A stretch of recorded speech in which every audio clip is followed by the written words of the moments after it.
So before we set off, we're going to need to service this little engine that's in here.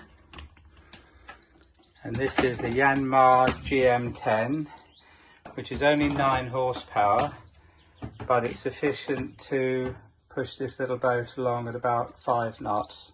So that's plenty. And then I'm going to get the cover out here.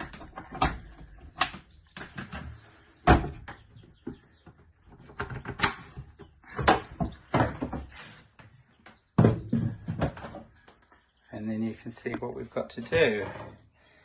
So, there's a few jobs. There's some corrosion around, as you can see, and also down here. And the reason for that is, unfortunately, she's been out of the water since 2019 and wasn't winterized. And a small engine like this doesn't have anti-foul, it's just raw water cooling from the sea. But because we've come up the river, there's going to be some brackish water, in other words, fresh water and seawater combined, which has frozen in the, very cold temperatures. So fortunately for us, we've had a good look at it, and it hasn't done any damage, like it could have cracked the block or something. It's just that some seawater has seeped out of the gaskets, really. So just need to do a good clean up. And then we've got a service kit. We're going to change the oil filter,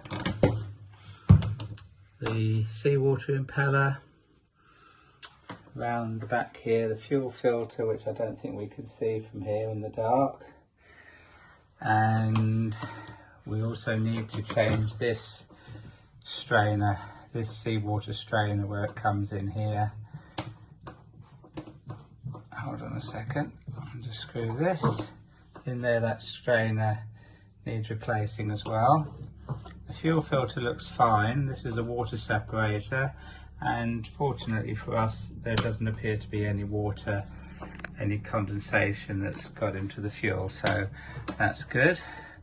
Obviously we're going to change the oil, and as far as I can think, that's okay. We've checked the tension of the fan belt. If you just give it half a twist, it's fine. If it twists more than that, it means that you've either got to tension it up on that bolt, or you've got to buy a new fan belt. So the fan belt all looks good. We checked the oil earlier and we saw that there wasn't any water in it. You can see there the oil's okay.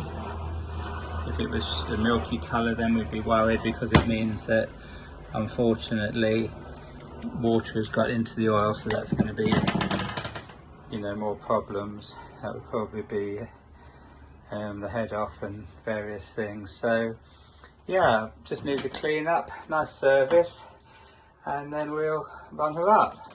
But the good thing with this is you can give her a run out of the water, as this boat is now, just by putting the hose pipe in there, obviously not too fast so it floods out, and also closing that valve there, which is for the intake from the bottom of the hull for the sea. So just close that, put the hose, and then we can run the engine and make sure that water's coming out of the back all right. And another job we've got to do with this, which is worth doing, if we look under here in the cockpit locker,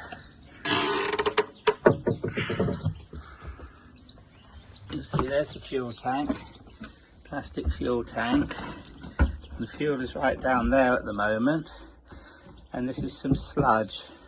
So ideally we're going to get the fuel tank out, remove that pipe, these pipes are loose anyway, bring it out, and then with a wet vac, wet and dry hoover, we're going to suck out the put water in there, dilute it, then suck it all out and clean the tank. But if we don't get time, we might choose to do that in Greece if we're running short of time. We can look at this filter down here, and we can see that it's difficult to see now, but when you shine the light on it, there's water in the bottom of that one. There's sludge and water, So what we've got to do is, here it's looking rather corroded, we've got to put some low battery. We've got to put some WD-40 on there and leave that. I'll go and get some from the chandlery in a minute. Drop this down, clean it out the water and the sludge, then, which you use that bolt to drop it down, then screw it back in, and then this one you undo, and that's where you bleed it from. You undo that other bolt and top it up with a funnel with diesel, and that way, if you top it right up, you won't have to prime the engine because there won't be any airlocks. So those are our jobs so far.